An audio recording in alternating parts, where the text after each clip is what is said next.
Here are some of the papers we've got for you here this morning. I will start with Nigerian Tribune. FG Mulls 150-day duty-free import window for food commodities. That's the big lead on the front page here this morning. The Blueprint also follows a similar narrative. FG tackles food crisis, orders importation of duty-free grains. Vanguard also on the same line. FG opts for duty-free imports of rice, beans, wheat, other grains. That's a lead story on the front page here. But at the bottom strip right there, end of the road for 9 billionaire kidnappers in Lagos. Well, some interesting stories there. You might want to check that out and see those who are involved in that particular unfortunate scenario. Have a look at Daily Independent. FG rolls out measures to crash high food prices. That's what they also report here today. Nigerian News Direct, 3 days after abduction, Kaduna journalist's family is still in captivity, no contact established. So we're keeping tabs on that one, hoping the authorities do what they have to do.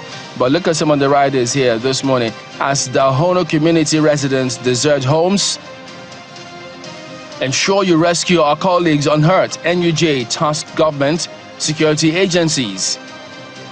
Journalists shouldn't be targets of kidnapping. AYCF reacts. And the last of the rider here says, police still combing forests to rescue victims, ascribed to the PPRO. Well, this Nigeria, minimum wage, states have enough resources to pay, says Akpabio. Well, look at the riders. Senate President, private sector will be worse hit by new implementation. NAS will pass wage bill expeditiously, Abbas pledges. That's a lead story on the front page of this Nigeria Today. On New Telegraph, Nigeria's reliance on 18-year-old census data, misleading policy decisions. That is ascribed to the NPC. So they want something to be done on that one. Or Daily Trust, pressure mounts on FG to release Nnamdi Kanu. Only one option available after political agreement, as ascribed to Yadudu. The Guardian 2023 budget performance outlook.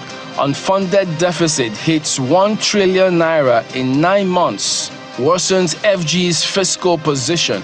And then they just go ahead to break it down for you. You see the debt service, recurrent expenditure, capital expenditure, revenue, and then you also get to see the fiscal deficit, all highlighted on the front page here this morning.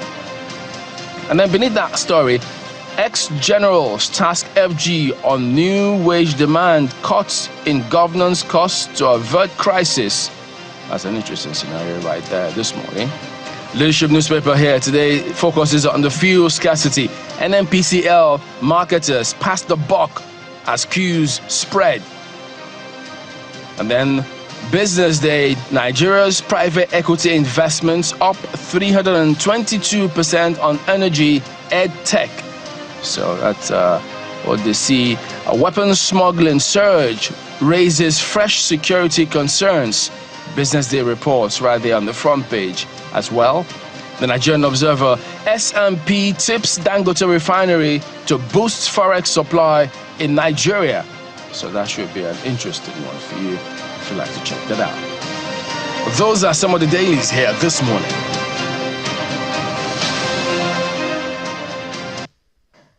Those are the dailies. Let's take a look at the Daily Trust newspaper, because this is a story that I really want to hear what your thoughts are.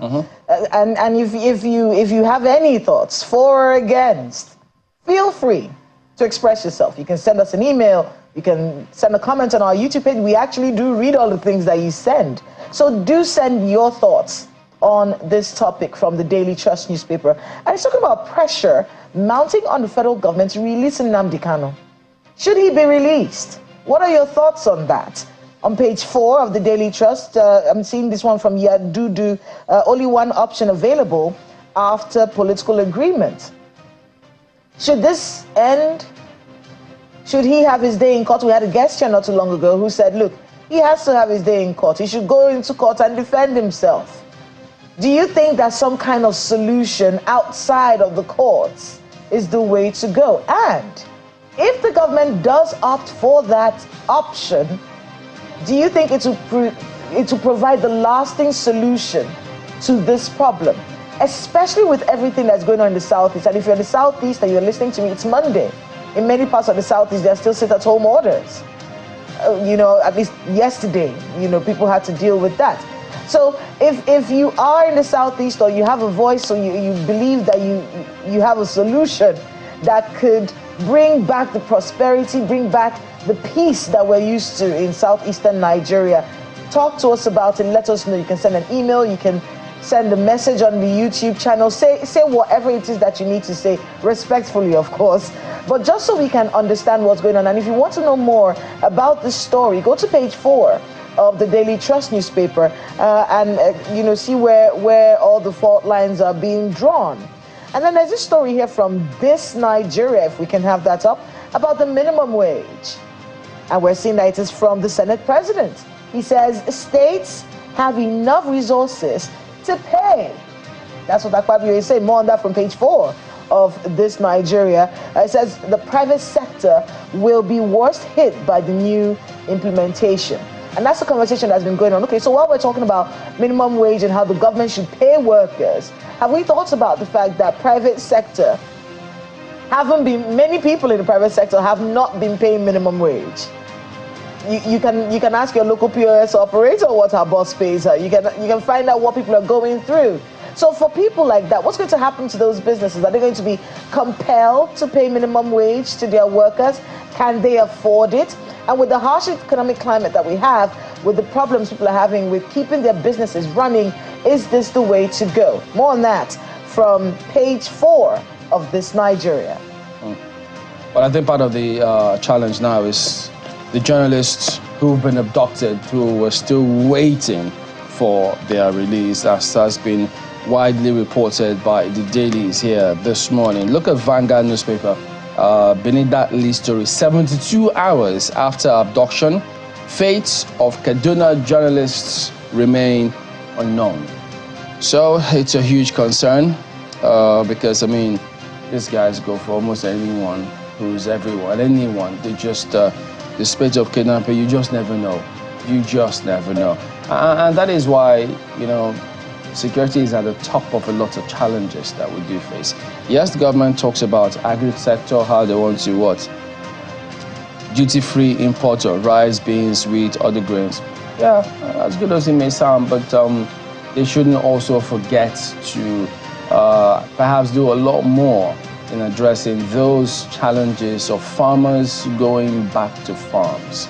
The herders not killing farmers or causing some rift somewhere. It is a huge challenge that needs to be addressed. And so we're keeping tabs on that one, hoping that not just because they're journalists, but because they're Nigerians above all else. So we need to ramp up all of those efforts to ensure that these things are done. So the challenges of the economy dovetail, I think, almost feeds all kinds of vices that people carry out, including the gentleman.